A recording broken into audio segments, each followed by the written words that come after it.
Hi, this is Dr. Tim Clinton with the James Dobson Family Institute. Thanks for listening to today's broadcast. I hope you know we genuinely care about what's going on in your life. If you're going through a dark time right now in your marriage, maybe your family, if you're in deep waters right now, we want to pray with you. Call our offices here in Colorado Springs at 877-732-6825. Our team is standing by to listen, to encourage, and to pray over you and your family. That number again, toll free, 877-732-6825. We look forward to hearing from you and praying with you. A very puzzled mother once said to me, "Why is it that some kids with every advantage and opportunity seem to turn out bad, while others raised in terrible homes become pillars of the community?" Good question. Here's Dr. James Dobson with Family Talk. I stood there nodding my head as this mother went on to tell stories of neglectful, couldn't-care-less parents who somehow raised these model citizens. I could have cited a number of examples myself. The fact is, environment simply doesn't account for everything. There's something else within us that makes us who we are. Some behavior is caused, and some plainly isn't.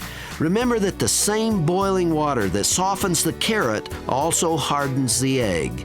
Likewise, some youngsters react positively to certain circumstances while others react negatively. We don't know why. So the thing to remember is this: children are more than the sum total of their experiences. They're more than the product of their nutrition or even their genetic inheritance.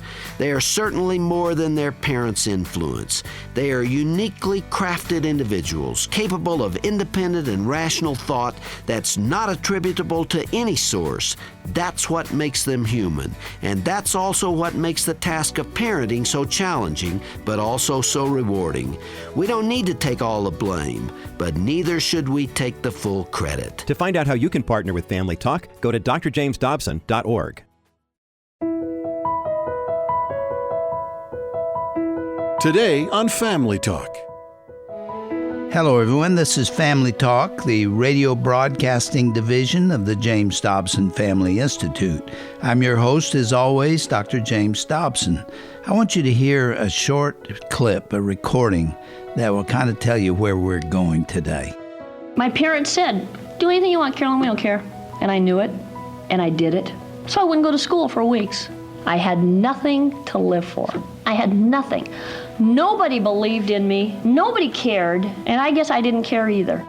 That was the voice of our guest today, Dr. Carolyn Koons. Last time she talked about the deep emotional scars that she experienced as a child and as a teenager. You can hear that in the clip that we just heard.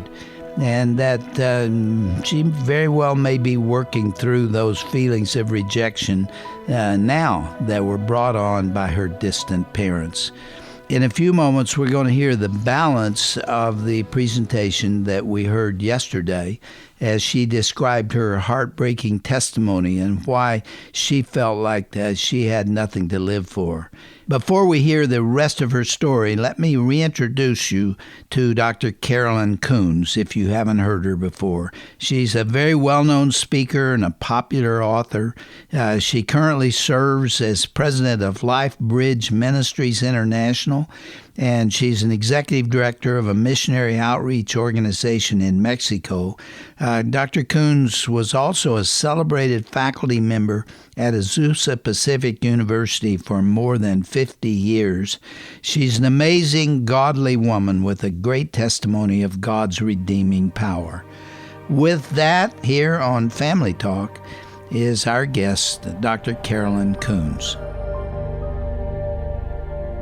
After a couple of years, my parents got back together again. I'm now in the 9th grade. I just turned 14. And we moved from the motel because we basically had to leave town. I almost don't even remember the 9th grade. And in the summer, we moved 3 times. And in one of the moves in the summer, we had circled the United States, and now we were back because railroad work, he was doing construction, and you always moved to the next site. We were coming back on one of our trips. We were coming from Montana, which I'd never been, to a town in Montana. We're going to Indiana, and on one of the trips, we had stopped by. They had visited some other people in Minnesota that they had met that also done railroad work, and we stopped by their house, and I had just casually said, why don't we stop moving and live like everybody else? Because all I knew was living in a trailer, moving from place to place. And my mom looked at me and she said, I've got a better idea. Why don't you just leave? She said, Carolyn, she said, I just have to be really honest with you. Since the day you were born, you've been a problem in our marriage. And your dad hates your guts. He will never change. And again, she said, one of these days he's going to kill you. And the best thing for you is just leave. And I remember standing there. I had never even been in Minnesota. And I watched my parents drive away when I was 14 years old. And you talk about loneliness. And I remember I asked these people if I could stay with them, and they said yes. What I didn't realize, I'd moved from one hell to the next. And what it was is the guy was an alcoholic. He literally drank all of his money away, and she worked in a bar. And it just wasn't any different. And for 6 months, it was just so bad. I worked my way down to Indiana. I caught back up with my folks, stayed there for a couple of weeks, realized it still wouldn't work, and left, and I came out here to California because my older brother was living out here. And all I knew how to do was party it up, drink, cuss, don't study, have fun, disrupt the classes. My grandmother, who lived in Long Beach, was just disgusted at this filthy granddaughter of hers. She had given up on me. And she was complaining to a neighbor. And the neighbor was really interested. She's saying, oh, my granddaughter, she's left. Of course, the story was that I ran away from home. And that I was no good, and I was always in trouble, and I was just one of these really bad juvenile delinquents, and I just drank all the time, 14 years old, now 15, now moving up. And it was interesting, though. Her neighbor was a Christian. She says, well, where does Carolyn live? And she told where I was staying. She said, well, can you get a phone number or something like that?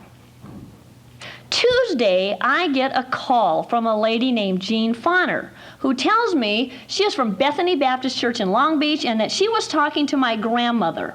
And my grandmother was just mentioning you, and Jean says, Carolyn, I attend this church. We've got a great youth program, and we would love to invite you to church. I'm saying, church? Church? No way. Thursday, this obnoxious Christian lady called me again. Hi, Carolyn, I just want you to know I've been praying for you, and just felt I'd like to give you another call and invite, church. Sunday school starts about 9:30. Just love to have you come to Sunday school. And I said to this lady, no thanks. I told you before I really wasn't interested. Church is really not my thing. And she said, well, I'd really love to have you come, Carolyn, and I just want you to know I'm praying for you. Oh. You know what? There was something inside of me that was saying, I wish I could give in. But I realized I had fought so long to survive. I almost didn't know how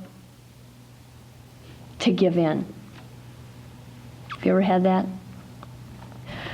Saturday, we get a knock on the door. Hi, Carolyn.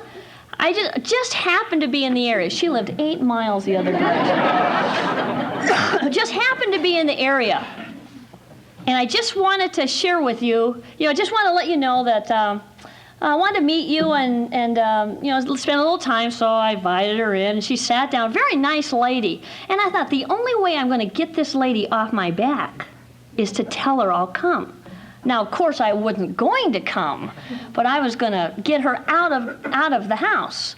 And so I said, well, maybe I'll see, maybe I might come. And she was all ecstatic, and she says, great, Carolyn. She said, I'm praying for you. Oh. Well, the next morning was Sunday. And I was over at my brother's house, and he and his wife were kind of having a spat, and I felt like I needed to get out. I needed a little fresh air, and it really had bothered me about this lady, this Jean Fonner. It really bothered me. I mean, so much I wanted to say yes, but so much I wanted to say no, because I wasn't going to give an inch.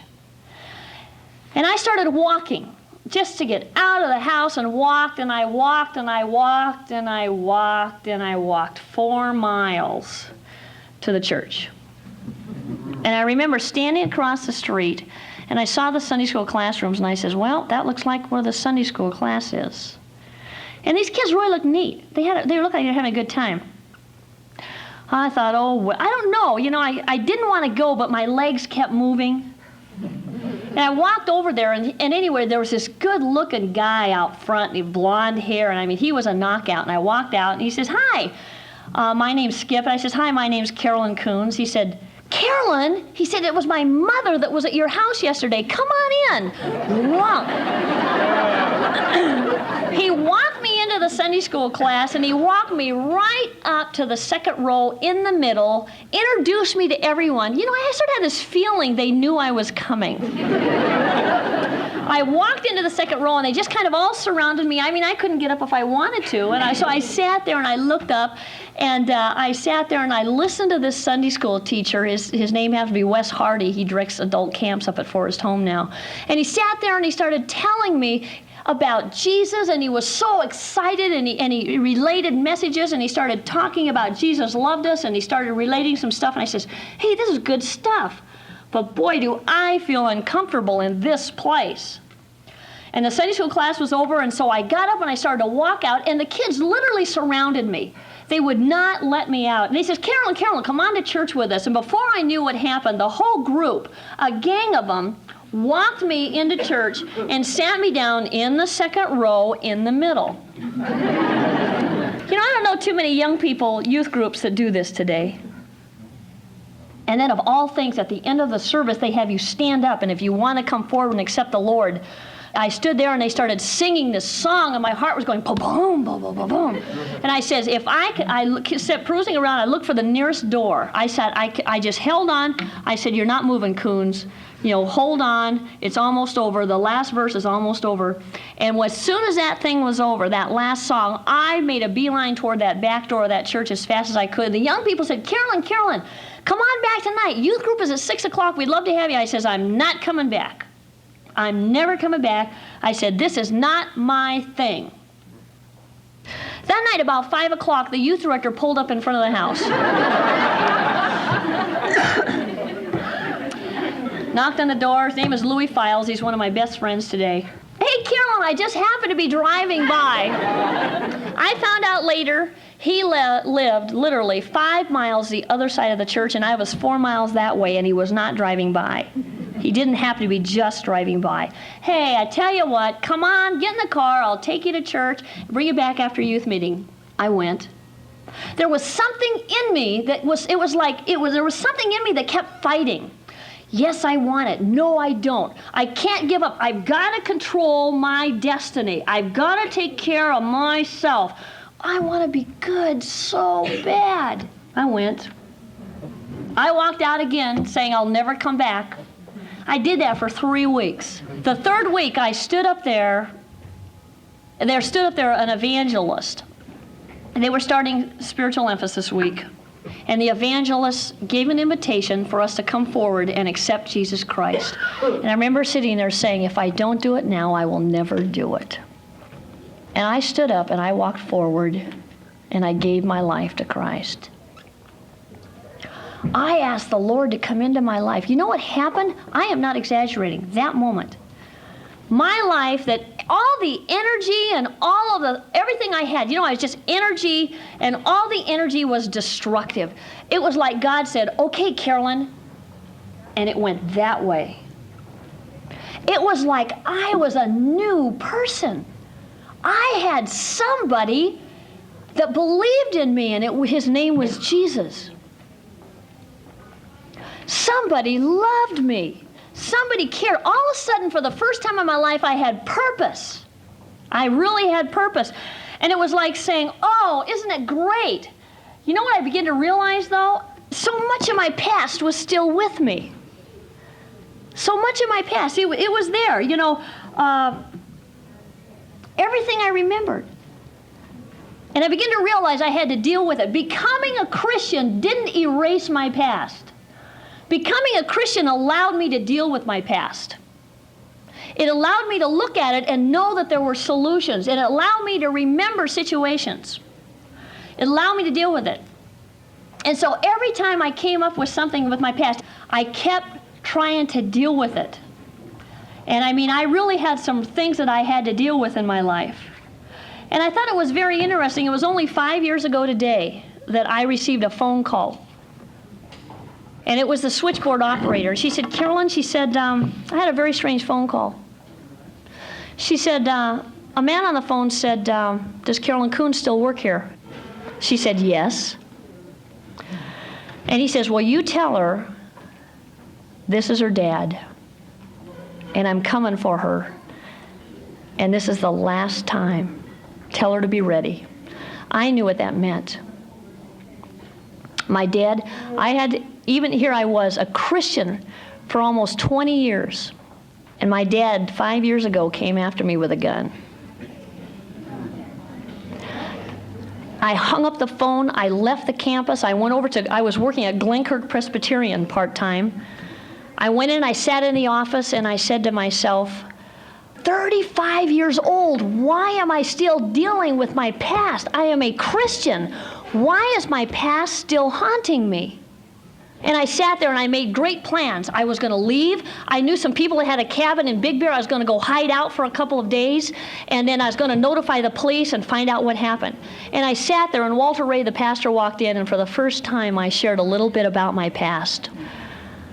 And I said to myself, okay, God, if I am your child, I'm not going to have to run from my past anymore. I don't have to run, God. If you are my God, you are going to have to take care of me. And I walked out of the office, and I remember going over to my condominium, and as I reached for the door, I didn't even know if maybe my dad could have gotten there and gotten in. And I remember going in there and waiting for hours, waiting for a knock on the door. I knew my dad was coming after me with that gun. And I remember going to bed that night, wondering if he was standing outside. About 5 o'clock in the morning, I got a phone call from my sister-in-law. Carolyn, your dad's in emergency hospital. He was drinking on the job yesterday. They said he was absolutely irate. He made a phone call. He got off work early. He took a gun. He walked toward the car, and he had a stroke. And I had such mixed emotions. And I had to say, God, you've given me my past for a reason, okay? You've taken care of me. I know that you're my God. You will always take care of me. Hey, you know what? I'm going to close with these thoughts. Now listen, out of everything I said, forget everything I've said, and think about yourself. We all have come through different journeys, right? Every one of us has a different journey. I do not regret 1 minute of my past. You know why? God gave me my past for a reason to make me who I am today. And I looked back and I realized that God had prepared my past for a reason. And I say, Lord, thank you for my past. I thank you. You know, some of you out there say, oh, Carolyn, I was raised in a Christian family. I've been going to this church since I was in diapers. You know, I don't have a past like yours. You know what? You are prepared to do ministry that I'm not prepared for. You can relate in a way I can't.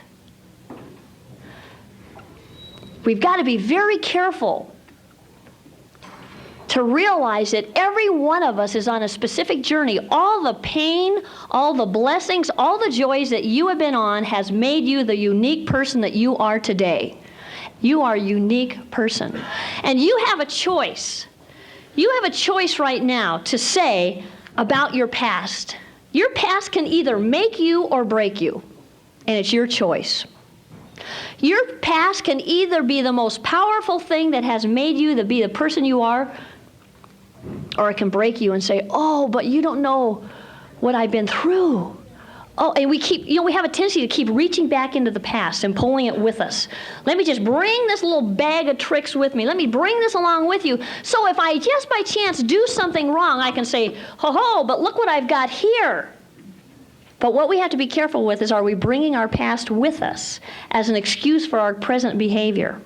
Or are we using all of those experiences, good and bad, for God's kingdom? Your past can be a crutch to lean on, or it can be a rod of power. The memories of your past can become the blessings of the future, and the choice is yours. And we get caught sometimes in the middle, and sometimes I have to say, okay, Carolyn, wait a minute. Are you behaving that way? Are you saying that because something that you have brought with you? What are you going to do about it? It seems to be a fact of life that when I want to do what is right, I inevitably end up doing something that's wrong. It's like I've been programmed from the past. I'd love to give you some illustrations about how we have realized that we reprogram our brain by continually bringing up impressions of the past, that we make some of the things of the past live today in our lives. Maybe that's why I have not wanted to always relate about my past. I don't want to make it a current situation. I will only relate upon my past like you've asked me to do. If maybe, maybe one person in here it might help. Maybe. I love to do the will of God so far as my new nature is concerned. But there is something deep inside me. It's like something I keep remembering, something in the past that sometimes wars within my spirit and in my mind. And sometimes it wins. In my mind, I want to be God's willing servant, but instead I find myself still enslaved sometimes to the past. So you see how it is. My new life tells me to do right, but the old nature is still there inside of me. Oh, what a terrible predicament. Who will set me free to the slavery that I'm in? Thank God it has been done by Jesus Christ, who has set me free. God only asks one thing for you to do. Look where you have come from, deal with it, thank Him for it, and leave it with Him. Do you hear me? Leave it with Him and be set free.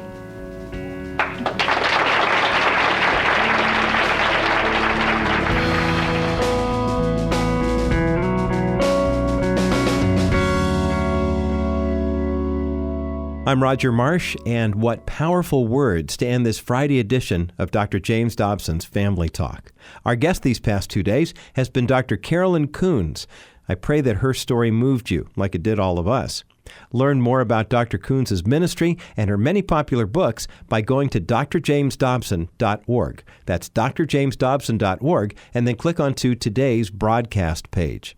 Another way you can stay in touch with us is by looking us up on social media. Simply search for Dr. James Dobson's Family Talk on Facebook, Twitter, Instagram, and YouTube. Our pages have tons of uplifting content that you'll want to pass on to family and friends. You can read Dr. Dobson's newsletters, catch up on past broadcasts, or enjoy the many videos or articles that we've posted. Now, the next time you're on social media, why don't you give us a follow? Simply search for Dr. James Dobson's Family Talk on your social media platform of choice. Did you know that you can also find out when Family Talk airs on terrestrial radio stations near you? Simply go to drjamesdobson.org and click the Family Talk radio stations button under the broadcast menu. Once you're there, you'll see an interactive map of our affiliates to see when we will be airing near you. Visit drjamesdobson.org and use our helpful station finder feature. Well, that's all the time we have for this week here on Family Talk. I'm Roger Marsh. Thanks so much for listening and for always supporting this ministry. Be sure to join us again Monday for another edition of Dr. James Dobson's Family Talk. Have a great weekend, everyone.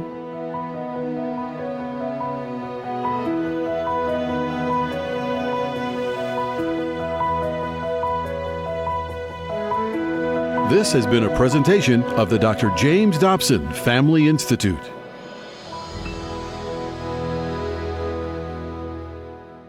This is Dr. Tim Clinton. Thank you for tuning in today for this edition of Family Talk.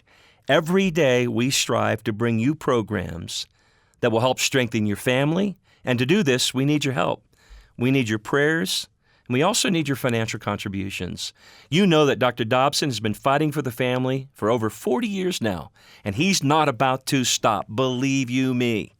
Here's Roger Marsh with more information on how you can support the ministry of Family Talk. And friend, thanks to generous listeners like you, Family Talk can reach more and more listeners with practical help and encouragement. To support Family Talk with your best gift, go online to drjamesdobson.org or call 877-732-6825. Hi, everyone. This is Dr. Tim Clinton here for Dr. James Dobson's Family Talk. You know, the news comes in all kinds of shapes, sizes, and formats these days. But how do you cut through the noise and get to the heart of the matters that affect your family? Come to Dr. James Dobson's Family Talk and sign up for Dr. Dobson's monthly newsletter. You'll find clarity on tough issues, encouragement for your everyday life, and trusted principles to help you build strong, healthy, connected families. Go to drjamesdobson.org. Sign up today. That's drjamesdobson.org.